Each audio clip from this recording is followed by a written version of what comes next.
And good afternoon, or good morning, or good evening, and welcome to day 9 of our EuRA Spring Summit, or as some are saying, it's our Not in Seville Summit, but hopefully we'll all be there maybe this time next year.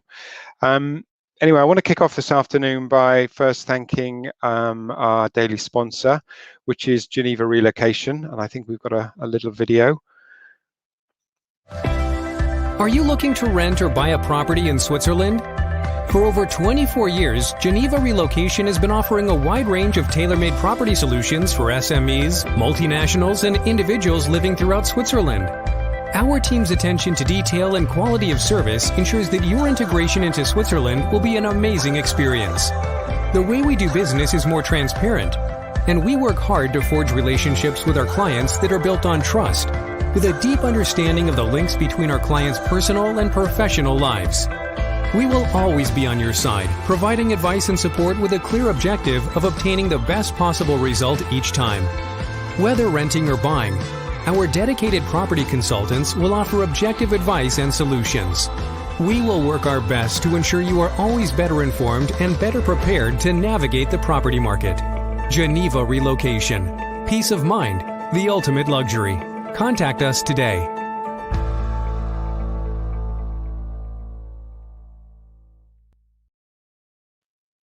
And thank you to Pierre and the great team at Geneva Relocation for supporting today's event.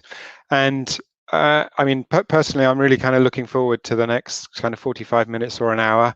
The sessions that we have at EuRA, where we bring all the good and great and brilliant brains and knowledge from the RMC world and also the DSP world, is always a good session, and there's always lots to learn and hear, so I'm looking forward to that. I'm going to hand you over now to the captain of the EuRA ship for today, which is Alistair Murray, and I know he's got an absolutely fabulous crew that he's going to introduce you to. So yeah, let's look forward to the session. Over to you, Alistair. Brilliant. Thank you very much, Andrew. Yes, for the next hour or so, as Andrew says, we'll be talking about the current state of our industry, and specifically the relationship that RMCs and DSPs have together, how we affect one another, how we help one another, and ultimately work together. So best place to start is by introducing the fantastic panel. We have 3 DSPs joining, one from each region around the world. So firstly, introduce Jeremy Bertou. He's the Managing Director of Home Conseil in France. Hi, Alistair. Hey. Next, we have Marie O'Neill, Managing Director of EuRA in Dubai. Hi, Alistair. Hi, everyone. Hey, Marie. And then finally, from the DSP side, we have Rob Burns, CEO of IOR Global Services in Chicago. Great. Hi, everyone. Hey, Rob. And then also, completing the conversation, we also have 3 representatives from the RMC world. So we have Susan Farrell. She's the Director of Global Supply Chain for Server, based in Connecticut. Hi, everyone. And we have Simon Scott. He's the Vice President from Altair in London. Hello. And then last but by no means least, we have Mary DeVoe, Director of Global Supply Chain from Wycott, based in Massachusetts. Thanks, Alistair. Hi, everyone.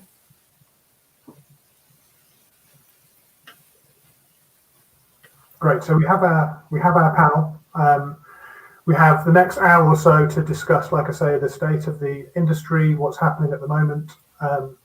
As ever, with all the sessions so far in the last couple of weeks, if you have comments, questions, please feel free to add them to the Hoover app. Guys on the panel, just to be clear, if you're talking and I'm looking at my phone, I'm definitely listening to you. I'm just trying to monitor the Q&A. I'm not looking at Facebook. I am apparently multitasking is what I'm doing, according to my wife. So I'm going to try that and see if I'm capable of multitasking while you're talking. I'm going to try and read at the same time. Let's see how that goes. So very quickly, before we start, I just wanted to give you all a very brief sort of history of this session, because now in 2021, it's very friendly and it's very collaborative. But over the last probably 7 years, it maybe hasn't always been the case. 7 years ago in Edinburgh, I'd say this session was quite fractious. I'd say there's some interesting heated exchanges, but over a period of time, I think that's changed. I think the relationship between RMCs and DSPs has definitely evolved and developed.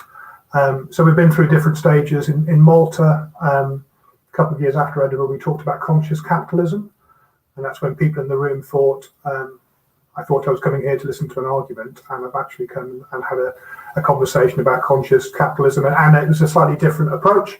And then from there, we just had a discussion really for the last 2 or 3 years around how the two types of organisation work in parallel and in conjunction with one another. And I think that's where we're at now, which is it's a great reflection on the industry and on how we work. So in order to frame today's conversation, we did about a month ago send out a pulse survey to all the EuRA members who are a DSP, asking a series of questions on how they've seen service delivery change, if they've adopted any new processes, any new tech solutions.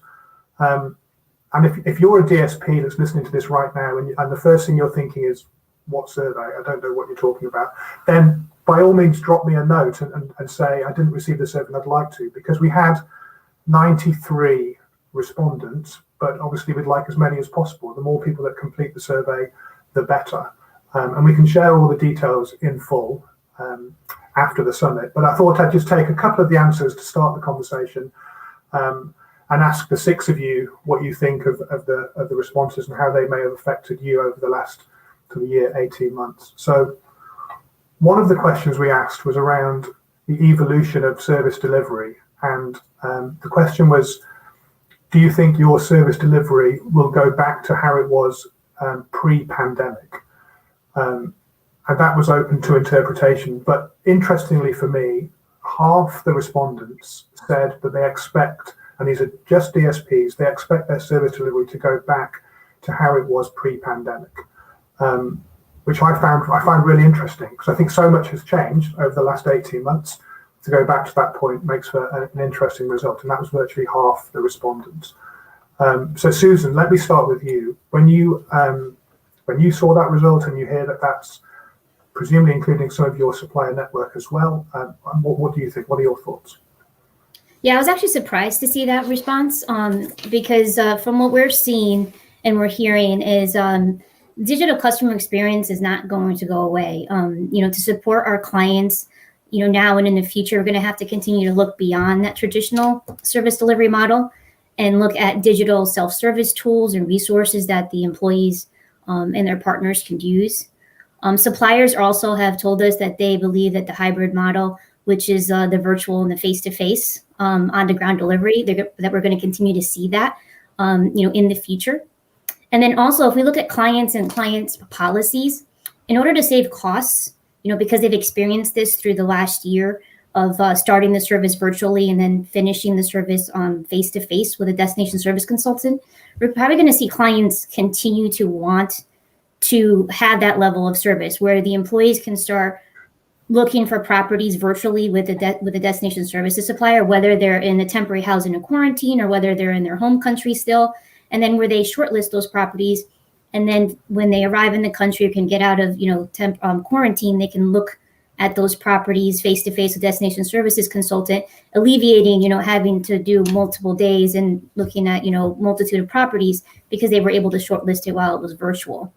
And then also, if you look at the population that's going into the workforce today, right, you have the millennials and the Gen Zs that in a few years are going to be the majority in the workforce. And when you look at that that generation and these generations, their first instinct is to go to their phones, right, for their first interface of technology and information.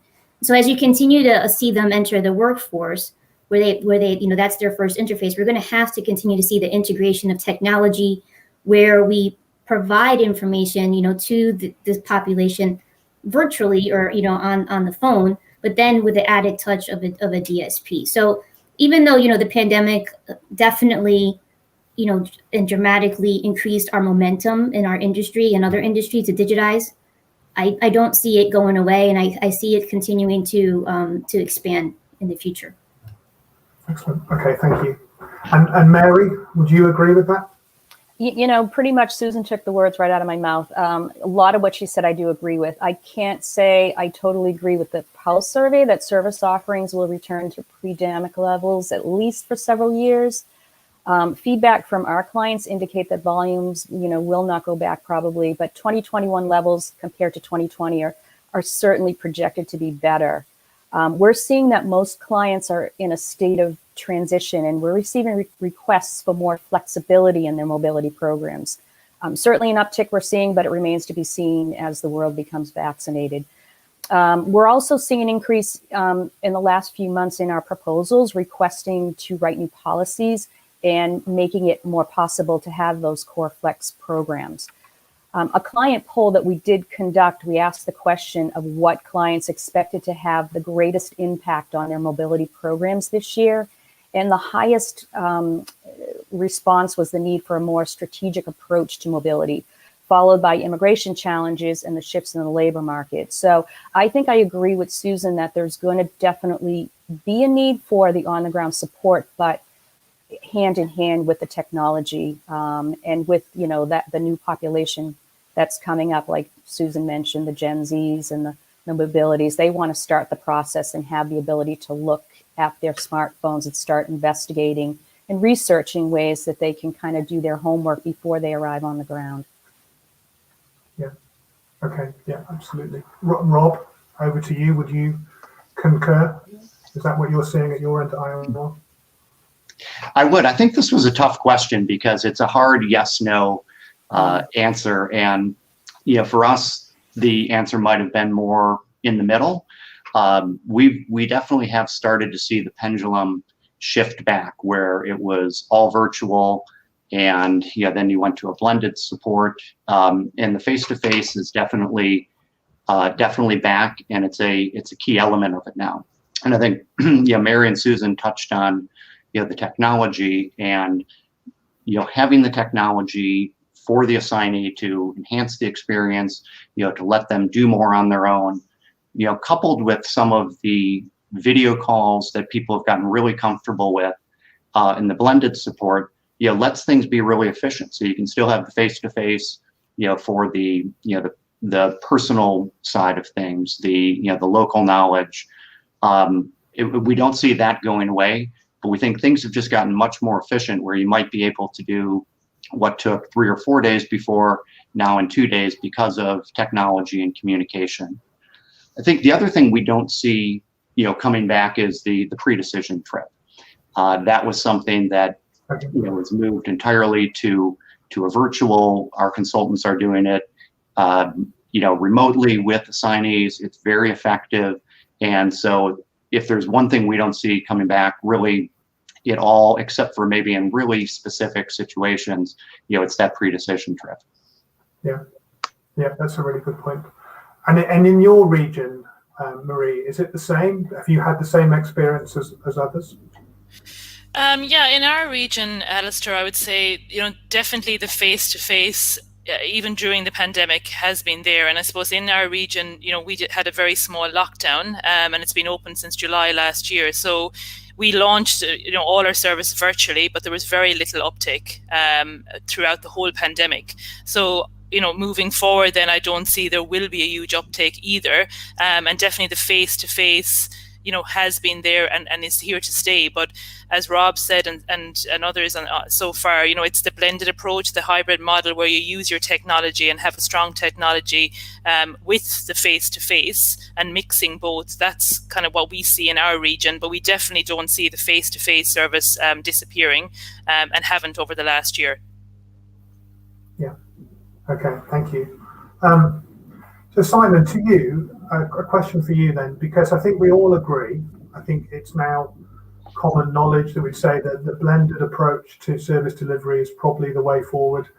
Are you seeing that from your company's perspective actually mandated by your clients, that that's what they expect, or is it due to the interpretation of the service provider to say, we've been given initiation for a 2-day home search and this is how we're going to perform that service? Well, I think you've kind of hit on an interesting topic right now, which is that I think in a lot of cases delivery of service has adapted, and certainly what we've seen is that the bringing forward the use of technology has allowed for us to add flexibility to the way that services are delivered, in terms of particularly in areas such as home search. I can think of a specific case where we had one guy, we did the research, provided them with 42 properties, and he was sort of crossing that on, yes, tick that one, crossing off, and then picked 12 and did a video viewing of the 12, and actually only ended up going to see 3. But the feedback was it was the best service he'd ever received. And the reason behind that was because he felt that his time was being used efficiently. He didn't want to spend a day on the road seeing properties. He was far happier going to see 3 properties, of which any one of which he knew full well would be pretty much spot on. And it was down to the finer details, but he knew full well going to see those 3 properties that pretty much any one of those would have been ideal. So from his perspective, he was getting a much, much more efficient service being delivered to him. But of course, the challenge, therefore, is that if you have a policy which says you can receive a 2-day home search, but a service delivery now which is much more flexible, how do you manage to marry those 2 things together? And I think that's going to be one of the challenges for the industry as a whole, is how do policies adapt to the new reality? Yeah, no, absolutely. And has that started to happen yet, do you think? Are we seeing policies adapting yet, or is it too soon to say? I think it's too soon. I think we're starting to see some conversations, but I don't think we're yet at the point of policies being adapted. Having said that, as Mary said, those conversations are starting, and there are requests coming to review policies in the light of things changing. But yeah, we're probably not quite there yet. Yeah. Okay. Thank you. And Jeremy, what's your take on this? When you hear some of the comments around, potentially a blended service is a way of saving money. I'm going to say that with inverted commas. Is it a way of saving money? Is it more complicated? Maybe I'm asking you a leading question. What's your take on this? Well, on the survey itself, I think there is a good part of wishful thinking in thinking that the service delivery model would go back to normal after the pandemic, or when life comes back to normal.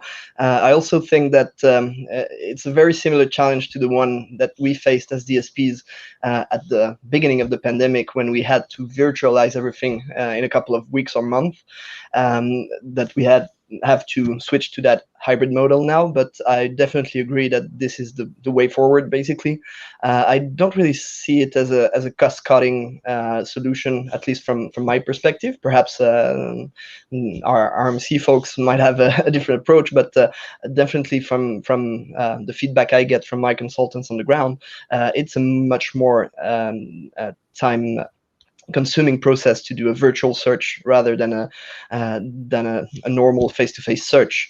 So I think to summarize it, there will be a divide once we get out of the pandemic, and it will be based, going back to Susan's comments, on a generational divide between those assignees, just as Simon's, who wants to get the best use of their time, and those that really want to get a human touch in their service and want to have as much face-to-face service as they can have. So that's my take on it, basically. Yeah. Okay. Thank you very much. And are you having those conversations, Susan, with your clients? Are they asking for a potential reduction rather in fees because the service may be delivered virtually? No, not yet. I mean, clients, as Simon mentioned, and Mary, they are starting to look at policies, but because borders haven't fully opened all over the world, we can't put pen to paper and actually get results, because we can't actually move people to some of these locations, and then there's some restrictions as well too. But from a client side, they do see that the time involved by the DSP is still needed, right? So as Jeremy mentioned, you still have to do the research. You still have to put together that property list. You still have to look at, all the requirements. So that time spent up front, I think they understand that is needed. What I think they see is kind of going back to Simon's point about efficiency is how we can make it more efficient. So potentially maybe reduce the amount of time, meaning that instead of being a 3-day home search, maybe it could be like a 2-day. So that's kind of what I think from speaking to clients and clients coming to us, that's where they're looking at it from that perspective. Excellent. Okay, thank you. So I think we probably all agree that it's not necessarily the most innovative industry in the world.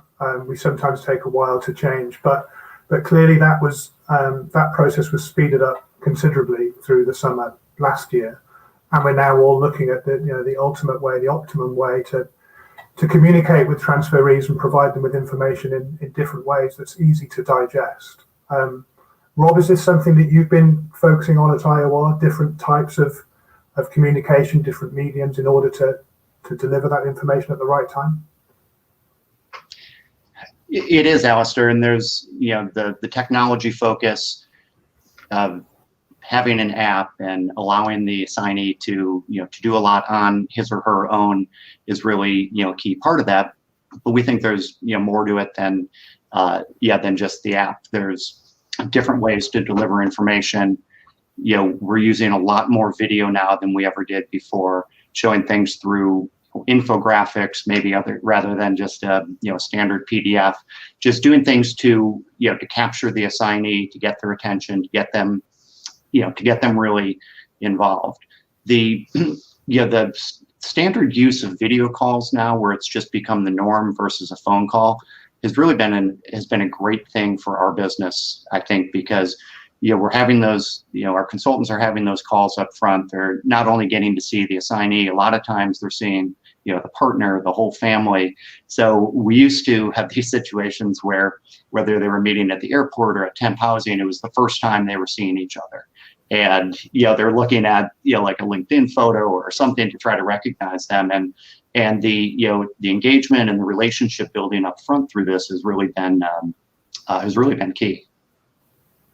Excellent, thank you. And would you say you're seeing the same thing, Mary, in terms of that ultimate goal of providing information in different formats at different times that's easier to digest? I do. Previously when they get all the information up front, and like Rob said, when they land on the ground, they're getting this welcome kit, they're getting all this information, they're trying to absorb it all like in the first day.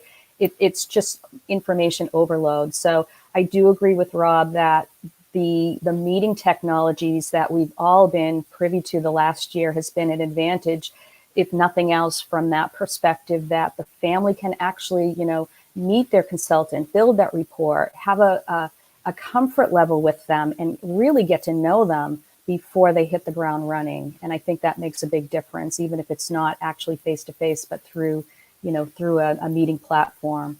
Technology is a big part of what we're incorporating into our mobility programs. That's not going away. I think digitization is the new normal. So connecting via platforms, portal logins, apps, I think it complements it. And it's not to take away from what the consultant does on the ground face-to-face. There's still the importance of that, I truly believe. But, going back to what Simon said, I think reducing the amount of properties that they need to go see is really beneficial if they can look at them and narrow down their choices. But agreeing also with Susan that there's still a lot of time involved in the DSPs doing that. So we have not seen yet either clients pushing back saying, well, we're only paying for the face-to-face, we're not going to pay for anything else. That's not happening, and I can't imagine it would, because there is so much that goes into setting up the virtual piece of it. So hopefully we won't see a lot of that pushback. But the reduction in days certainly could be an advantage by having the technology platforms. Okay, excellent, thank you. So, as I said at the start, it's this conversation is very friendly. We're in agreement. We don't disagree, I don't think, with service delivery or how we're going to work together.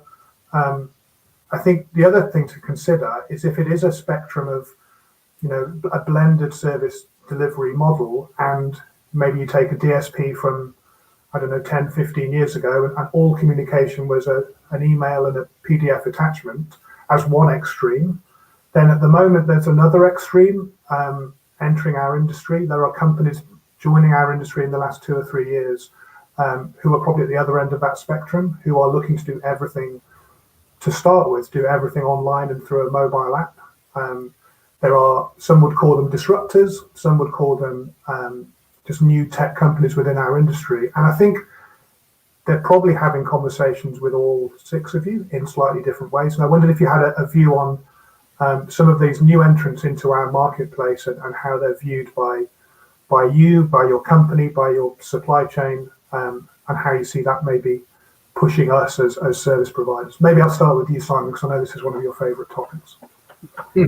Thank you. I think it's interesting that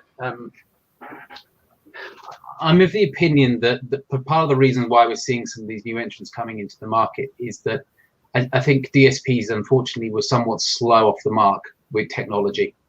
And I think, as is often the case, disruptors can see an opportunity and they'll exploit it. And that's what we're seeing. And I think there is an opportunity though for DSPs to fight back. I certainly don't believe that that some of the new entrants are not necessarily that they've initially come in with a different type of service offering, and then are kind of ending up reverting back to the more traditional DSP model because actually it fundamentally works. I think the challenge for DSPs really is to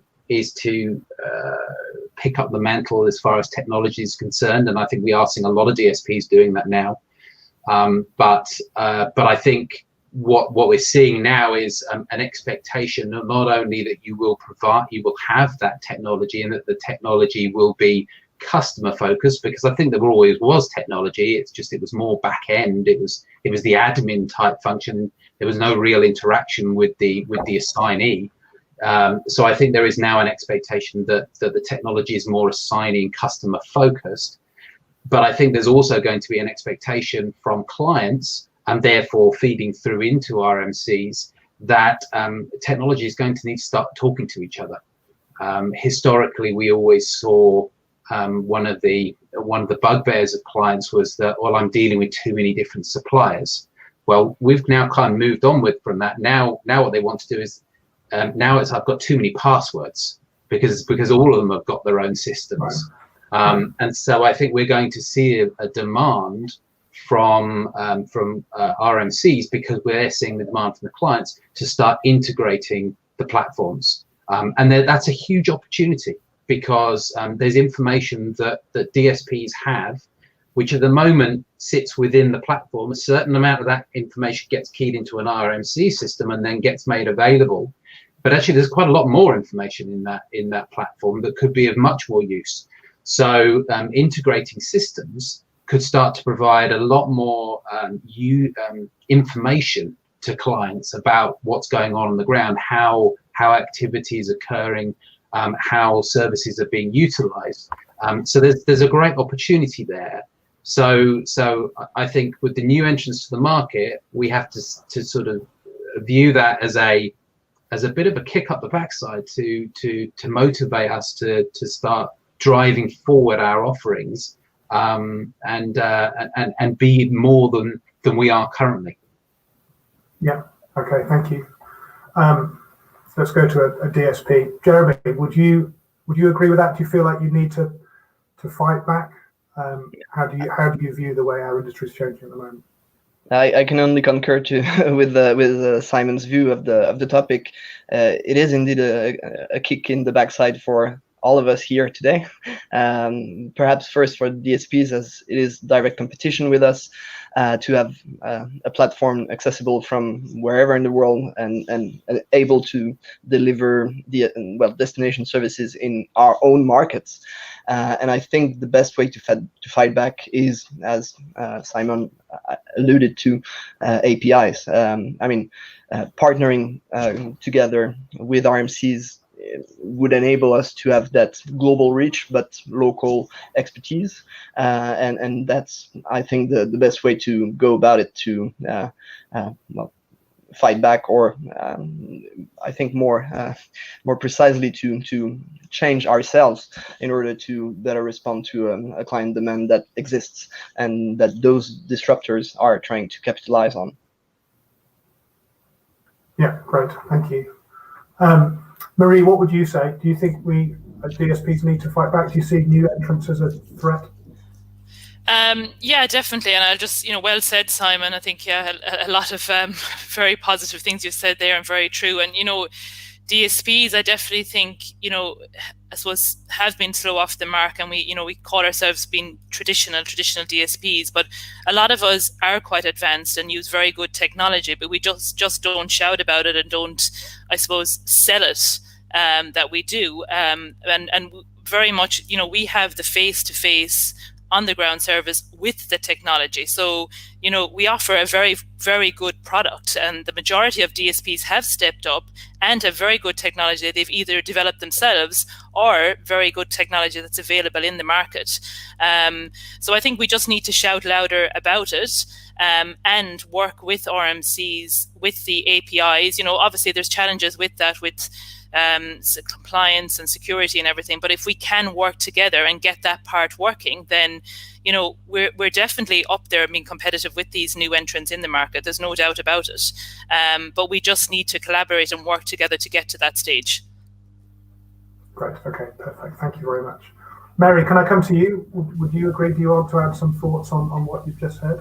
Yeah, I mean, a lot of what Marie just said is so true. I think they need to shout louder, because I think when clients, are looking for something, these technology companies come out and say, we can do it anywhere, and I think we're hearing from them, and they're asking for it, particularly for lower tier employees that have lower budgets. So I don't know if it's for everybody, but they're looking at them at least for, we had a client that said, we really didn't give much support at all, but we want to give them at least something. So I think it works for a certain lower budget employee, but I still think there's going to be a need for complementary, blended program with an on-the-ground DSP. But I can totally understand why it seems a threat, particularly if they are out there selling on a global basis to clients. But some of these technology platforms may have just the app features and the technology piece that try to somehow integrate with a DSP as well, and it doesn't always complement each other. If it's not integrated, the way Marie said, she has a great app and a great technology, and I think that's definitely more beneficial. Absolutely, yeah, very well said. And that's actually one of the questions we asked in the survey. Coming back to the Pulse survey, we did ask the DSPs whether they had been approached by a tech company, a tech disruptor, to actually provide the on-the-ground service delivery for that company, and a lot, over half, said yes, they have. I'm not going to name names, but there were companies that everyone's heard of that are now looking maybe to partner or to have a DSP as part of their supply chain. So I think that's quite an interesting development. And I take your point. I take the point from Simon and from Mary around, as DSPs, we need to shout. We need to tell everybody what we're doing, how we've evolved, how we've changed. But Susan, if I could ask you, again, not going into specifics, how would a DSP shout about that if they're not actually in the room when you're having the conversation with your client? I think that's where the importance of communicating with your supply chain managers at the RMCs, right? Because we have clients of all sizes, of all moving different tiers of employees. And one of the things that that I've seen is doing country specific spotlights with our clients, so that you can highlight your technology and as well as your process with our clients, because you're absolutely right. You have the tech companies that are out there. A lot of them are not contracted with relocation management companies, and so they're speaking to clients of all of ours, right? Sharing their technology and sharing their processes.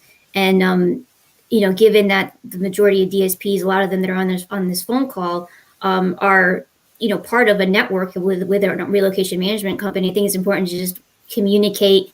And if you have new technology, making sure that you're sharing that with the supply chain manager so that the information gets passed along. And then we can, within supply chain, at the relocation management companies, pass it along to our operations teams, to our directors, of account management teams, sales teams, so that they're aware that our destination service partners have technology and they can compete against these tech companies that are out there. Because if you look at the tech companies that are out there, a lot of them, it's almost like a one-stop, right? So they're not dedicated to like a specific market like our DSPs are.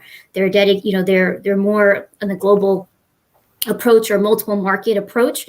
And so I think from a DSP perspective, that's the value that you bring. You have that local expertise, which, as Alistair mentioned based on the survey, you've been contacted by some of these organizations because they see that value, right? And a lot of them that have started out with tech only, as Mary mentioned, they've evolved, and it's moved more towards the hybrid model because you can't get rid of that face-to-face.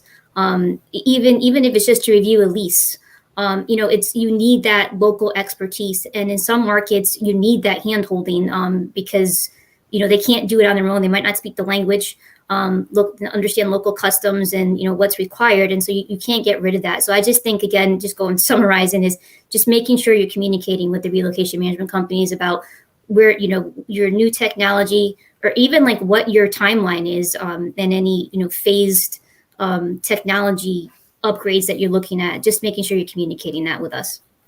Yeah, okay, great, thank you.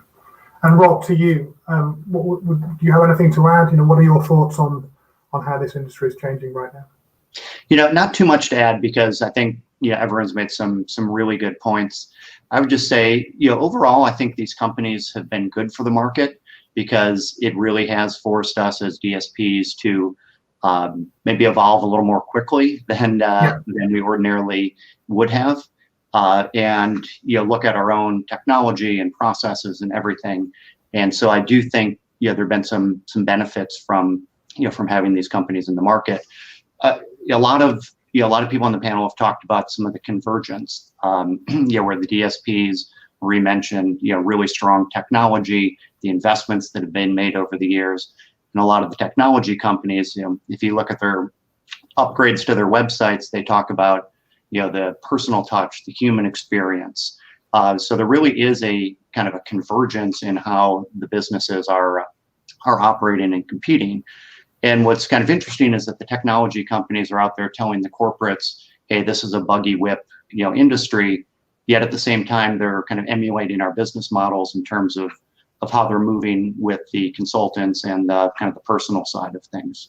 So certainly something we definitely view them as competitors and and good competitors, and we'll keep a close eye on things.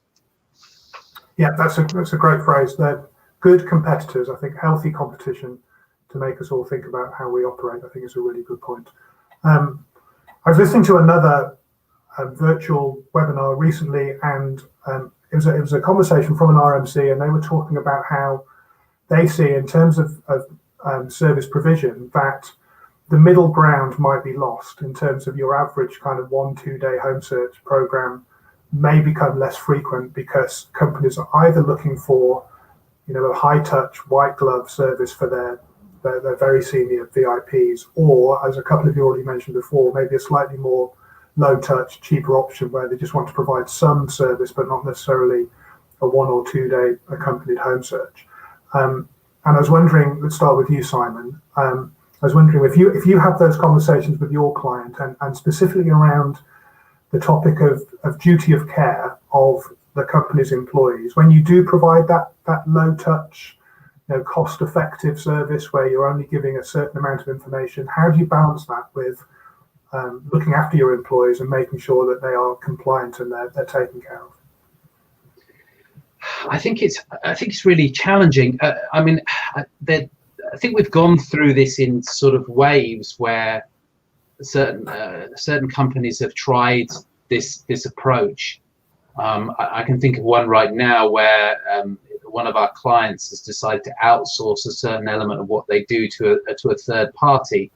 And they themselves have a more traditional type of program. It's sort of a 2-day program, which is a hybrid of home search and settling in and the aspect that they've outsourced to a third party have a much more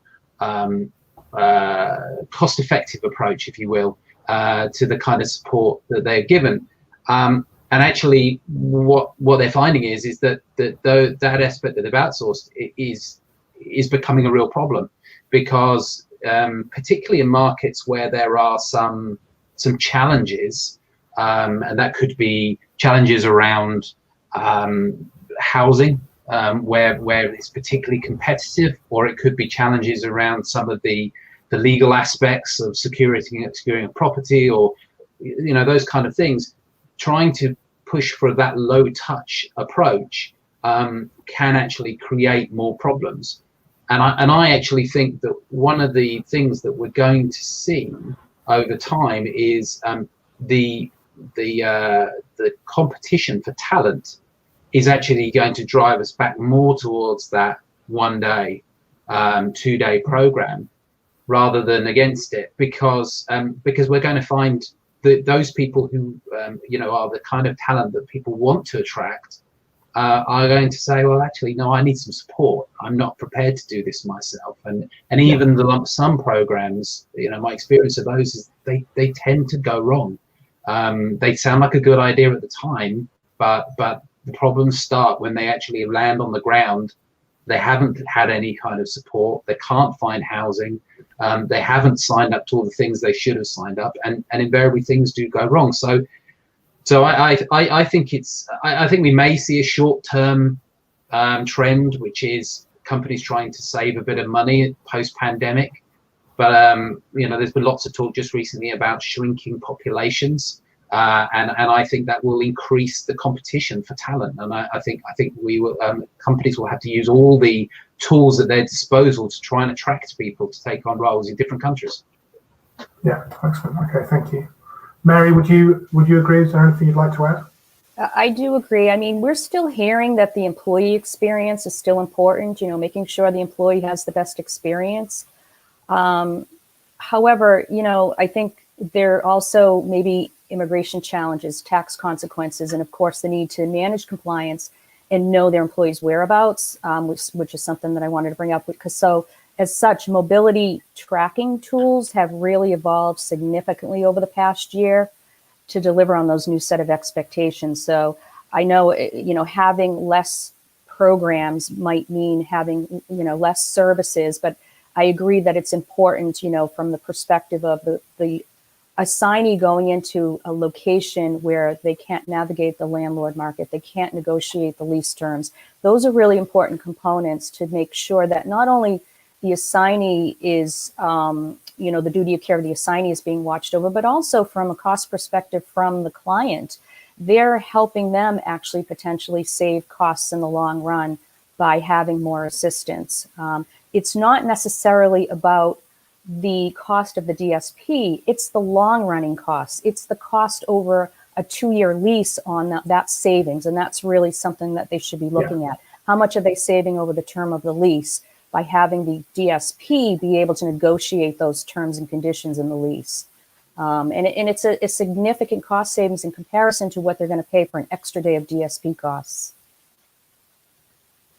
Absolutely. I could not agree more with that. And I think I've had that conversation many times, that when we're talking about, let's say £10 on a 2-day home search, let's talk about the £500 a month saving on a 3-year assignment. So I completely agree with that, Mary. Well said. Marie, you look poised, ready to say something. Would you like to add a comment? I would agree with you, Alistair, and say, well said, Mary. That was, I should bring you into some sales meetings. That was perfectly said. Yeah, look, what we're seeing here, I suppose, is we're definitely seeing, say, very low service offerings, just the bare minimum from clients, 1 hour consultancy, half day settling in, or the extreme, 4 or 5 day packages. That's kind of what we're seeing here at the moment. There's very little in between your 2-3 day. It's either one or the other. And, especially in our region, assignees need that support. It's not a fully developed region in the Middle East, and there's a lot of apprehension of assignees moving here. The property market is not so well established, especially with real estate agents and landlords. And as I think Mary said, leases definitely, or Susan said, leases need to be reviewed. They need that support, and definitely the lump sum support and the, just a basic app support doesn't work in this region. And at the end of the day, it ends up costing the company a lot more in regards to the assignee's time or things going wrong if they don't get that support and the face-to-face support from DSPs.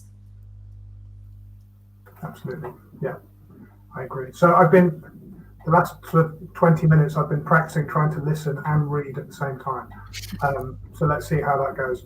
There are lots of questions, and I think for the last sort of 15 minutes, we're going to look at some questions and throw it out there and get kind of the audience involved as well. And I'll pick on a couple of you to see if you have any thoughts on some of the questions that come in from the audience. So the first one is, in 2021-22, do you see RMCs focusing more on price reduction or more on technology optimization when it comes to working with DSPs?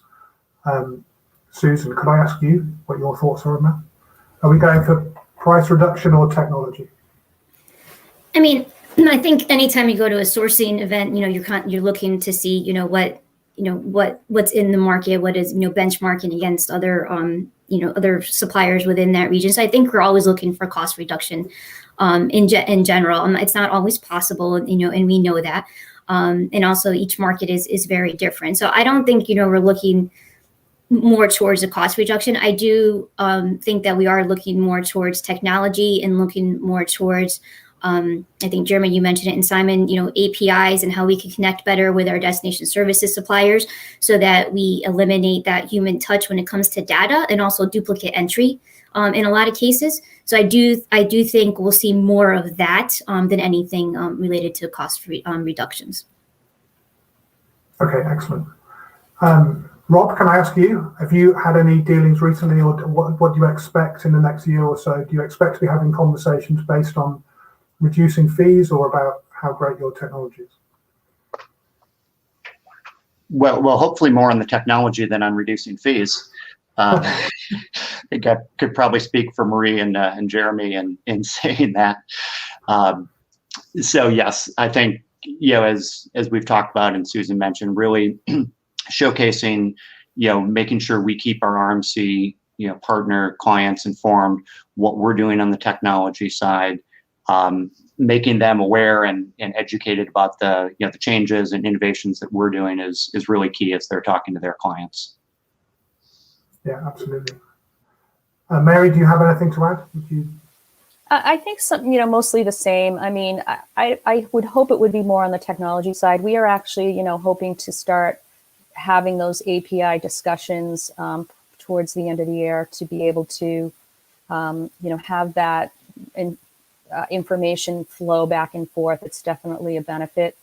I would say, clients are continually coming to us during RFPs asking for cost reductions. It's really a challenge. I think if anything, we do benchmark the market like Susan was talking about. If nothing else, maybe not cost increases at this time, as opposed to cost reductions, I would say. Okay, great, thank you. Another question from the audience. Simon, let's ask you. It says, do we know if RMCs are investing in developing the technology required for virtual delivery, or is that an invite being looked at only from the DSP side? It can be a simple aspect of how to show 12 options of housing videos. Is that something you're doing as an RMC? I know you also have direct delivery officers, but how does that work? Well, I mean, I can speak for us. We're not looking to develop our own technology to do that. We're looking to continue working relationships with our partners to deliver that kind of thing on the ground. But I do think so yeah, I think we are going to take a more active interest though in how the technology is being utilized by our partners and what technology they've got. I think in the past, a lot of the questions around technology were more around data security and compliance, and I think that's changed now. It's almost those aspects of data security and compliance are almost a given now. You're expected to have that, And if anybody doesn't know about that by now, they really should have. You know, we've been talking about it at EuRA conference for goodness knows how many years. So that should be a given. So now the conversation is about how are you using technology to enhance the customer experience. That's the new conversation. And I do think that there will be increasing conversations about how RMCs and DSPs can become further integrated. I mean, and this is a great opportunity for DSPs. You know, obviously, the more integrated you become with your customers, the less likely they are to go and look elsewhere. So this is a great opportunity. So and I think you know that should be part of the thought process that DSPs go through when they're thinking about how they're going to develop their technology. You know, if there are any DSPs out there that haven't yet to take on board a platform, the first question should be, well, you know, what are our customers? You know, if I'm working with certain RMCs, what technology have those RMCs started work on integrating with? Because that's a good direction. One of the challenges I can see happening, and I think there was a question in a survey that EuRA did, was something like 50% of the respondents said that they were using no systems or their own systems. I think DSPs need to be aware that there is a resource cost associated with setting up an API for an RMC, and therefore for any RMC to integrate with any individual system, you know, will cost a certain amount of money. Now there are a number of platforms that can be bought into, and for an RMC, if they're linking with one of those off-the-shelf platforms, then that work gets done once and doesn't need to get done again. So actually, bang for buck, that's pretty efficient use of resource for an RMC. So these are the questions that I think need to be thought about as technology discussions continue and purchasing decisions to be made. Yeah, absolutely. I think that's another really good point, and I have heard that from other RMCs who aren't represented today, that they've gone out to their supplier network and asked, you know, what system are you using, and have been quite surprised at just the number of different responses that have come back. I think they were probably hoping for 3, maybe 4 answers at most, and probably got about 50 different responses of different types of approach. So yeah, it's a good point. Okay, we have about 8 minutes left, so I think maybe a minute or so each. There's a really good question come in, a general question to finish on, I think, from Susan Ginsberg, and she says, to RMCs, what are your top expectations of your DSP partners? And then to the DSPs, what do you look for and value most from your RMC partners? So if you'll have a think about that, and maybe a minute or so each. Jeremy, shall I put you on the spot first? What do you look for and value most from your RMC partners? Partnership. I mean, when I joined the industry, Home Conseil was in cahoots with only one RMC. We were client directed, and basically the client was putting us in the same bed, saying, "Okay, get together." From then, I had the great pleasure to grow my company into working with many RMCs, and really what stood out for me with any RMCs that we've worked with is first and foremost the importance of personal connections with our supply chain managers, which makes this panel such a great one, and the company culture within the RMC of partnership. I mean, we're gonna deliver services to assignees, and we have to do it in a seamless manner, working together. If we are not working towards the same goals as RMCs and DSPs, then we're gonna be a train wreck together. If we're working with the same goals in mind, and with a spirit of partnership, animating our relationship, it's going to be a smooth sail and a smooth experience for the assignees. That's my main takeaway. Perfect. Very good. Thank you very much. Mary, can I ask you? Yeah, definitely. What are your top expectations of your DSP partners? Yeah, I mean, and I'm glad you said partner, because, you know, our philosophy really is that we are partners. We always try to refer to them as partners, because that's kind of what we envision that should be a partnership versus just a supplier relationship. So I think it'll be more important this year, even more so for RMCs and DSPs to connect, communicate, and collaborate together as we continue to evolve with this new normal, which remains to be seen. Look, I agree with some of the comments that were made in the moving session. I don't know if anybody saw yesterday where they talked about the RMC DSP silos and how important it will be for us to determine how we can break down those silos and have a good communication together. Our DSPs are an extension of our company, and they're on the ground, on the front line. So it's really important to have that communication with our teams as well. And from my experience this past year, our DSP partners have done a phenomenal job in being agile, innovative, and proactive at great speed to adjust to the situation, both from the challenging landscape of the way services needed to be delivered, as well as the technological aspect. I mean, the typical time frame to launch a new technology plan is probably 3 to 5 years, where this was accelerated in record time, and so many DSPs, really rose to the challenge. So I'm really proud of the partners that we work with. Excellent. Thank you. Thank you very much. Marie, can I come to you next?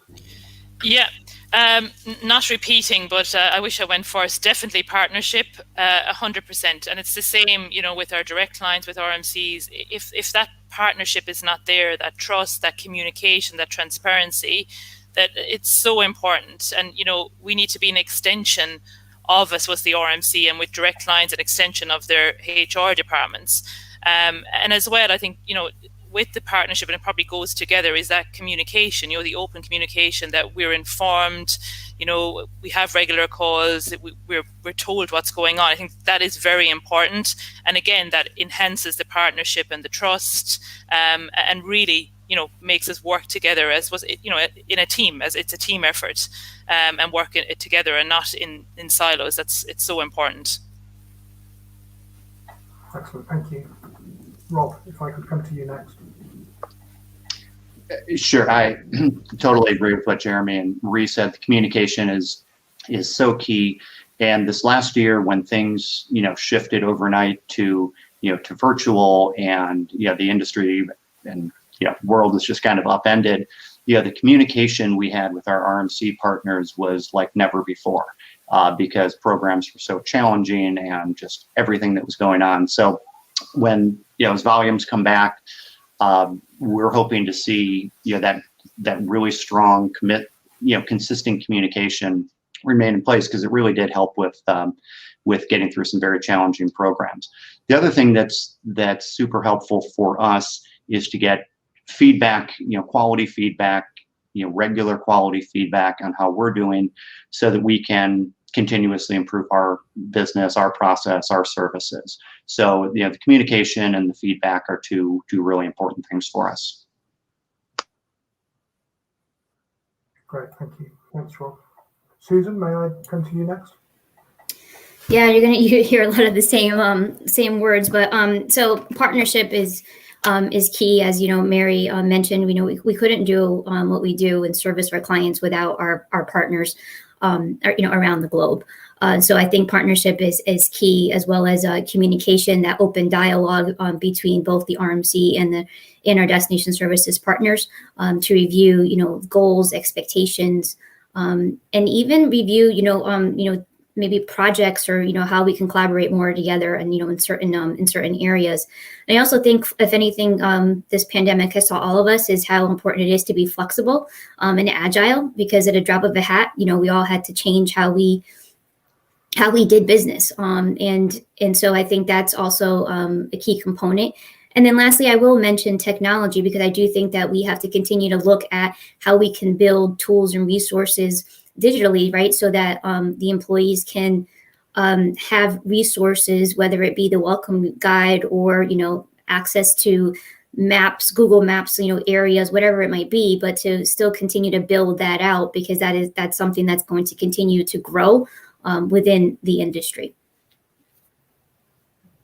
Perfect. Thank you very much. Simon, last word to you. Yeah, I think I agree with everything that everybody said. I just thinking about how the pandemic changed the relationships between client and RMC and DSP. And one of the things that struck me was that quite normally clients will initiate an RMC and an RMC will initiate a DSP, and then the activity takes place and everything goes perfectly smoothly and everybody has a great time. And then all of a sudden, pandemic comes and every single country is dealing with its own specific set of scenarios, various rates of infection, various rules coming in. And all of a sudden, the need for local information from a client base all of a sudden became there.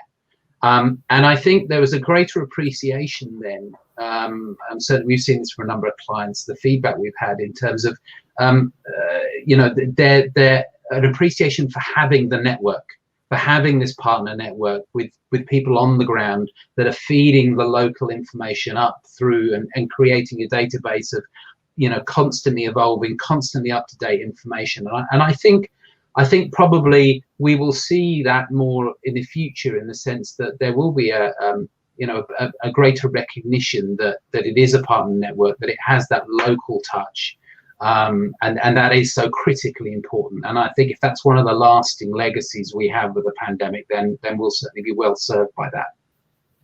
Fantastic. Okay, very good. Thank you all very much. I think we're pretty much out of time.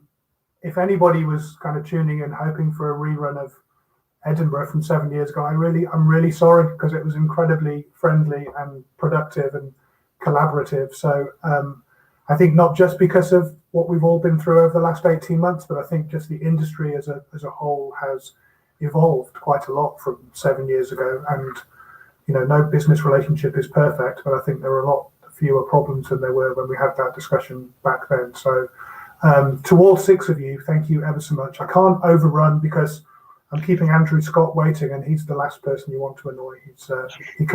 He can be vicious, as we all know. So thank you all very much, and yeah, I'll pass back to Andrew. Thank you very much. Thank you. Thank you.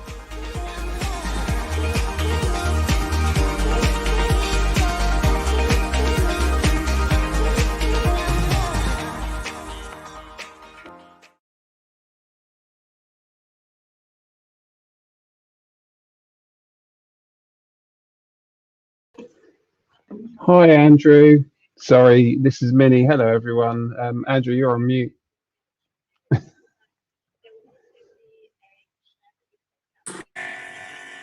Thanks, Andrew. Do that. It just happened, didn't it? I'm going now. Bye.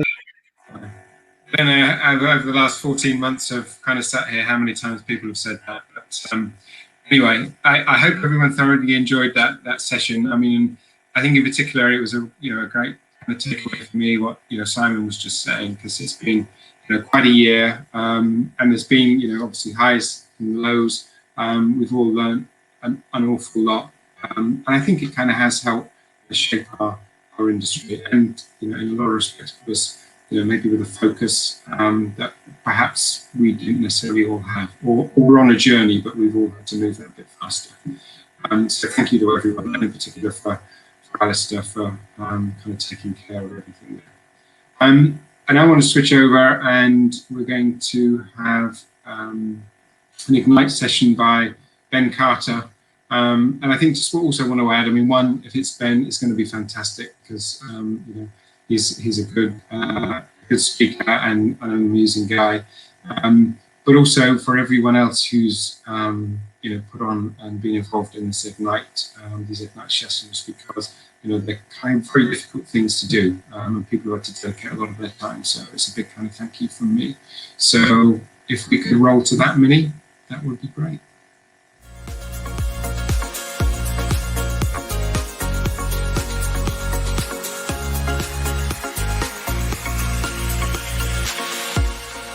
COVID has accelerated our relationship with technology. Now in relocation, there's tech that substitutes for physical relocation and tech that makes assignments easier. There's a big but. The human still needs to deliver the service on so many levels. A coffee with a client can build a rapport that lasts a lifetime. One of our clients stated this in our 2020 client survey. Says it all about the need for human interaction. We all need to view technology as an enabler that enhances the client experience. Last year, we all had tough times. Our reliance on technology has grown, but the human need was still there. Based on our recent survey of 70 other clients across various business sectors, 60% of our clients thought managed assignments will increase. We are social animals. Technology cannot replace the human element of life. There are obvious cases in the business world where relocation is a given and human intervention is required. We all learn through social contact and interaction. For example, seconding consultants into a manufacturer. It's a lot easier to move Hattie and Henry to Hanoi than it is to bring the helicopter factory here. Less obvious are the social benefits of the relocation assignments themselves. Deloitte's Workforce Trends report stated only 3% of organisations rate themselves world-class in global deployments. Does that surprise you? It did me. 3%? To define world-class, perhaps a more paternal and caring approach to mobility is required. The idea that assignments have beneficial effects on the company culture is interesting. Like the spiral structure of DNA, the ideas and approaches of assignees from other divisions and cultures can strengthen the corporate genetics, helping to strengthen the business as a whole. Surely relocation requirements linked to core values, understanding informed decision linked to the management of talent growth through cross-pollination of business cultures through relocation activities. For team building, the social aspects of life are irreplaceable. Another strong theme that ran throughout the response was the technology would also play an increasing role in processing and facilitating assignments. But the belief was in the shorter routine aspects of shorter self-guided assignments, technology will play a growing role. The fact that our recent survey was carried out successfully over Microsoft Teams says it all. Pre-COVID, we sort of knew the meeting tech would work. Now we know it works and where it fits in. 60% of our clients stated technology will increase as a role in relocation. There will be a case for cyber assignments, part virtual. The team might meet for 1 week in New York, assign tasks, then head to their home to develop a project. Is this not short-term assignees or in business travel in disguise? We all need to consider tax compliance. Deloitte's Global Mobility 2017 report, Generation C, stated digital consumers will require agile workforce programs linked to the business requirements and compliance managed by self-digital visions, real-time data connecting ecosystems and vendors. Relocation promotes skill transfer and culture exchange.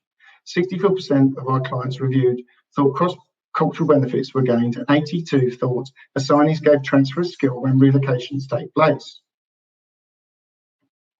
What clients told us they are looking for might best be described as a silent service. That is, a service that understands the client's needs to such an extent that they can deliver almost preemptively without fuss. Service providers are going to need to become more responsive and take more of the thinking burden from their clients.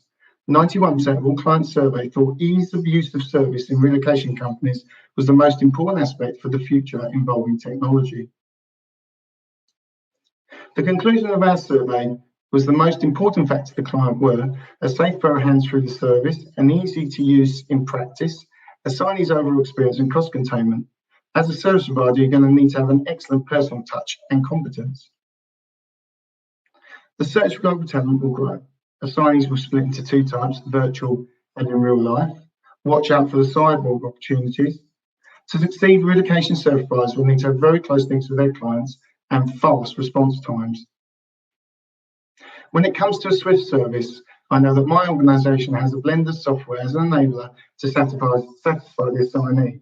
Real-time data to connect all parties in the complex supplier relationship we all now find ourselves in.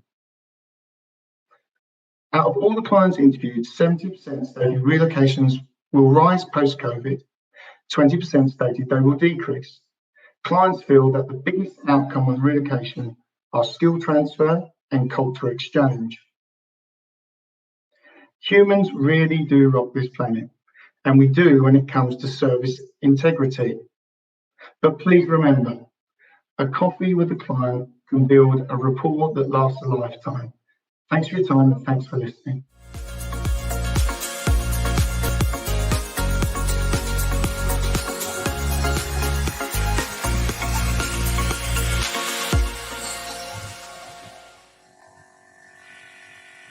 Thank you, Ben, very much for that and your wise words. And there were some really great facts in there. I wasn't able to write them down quick enough, so I should certainly go back and look at the recording on that.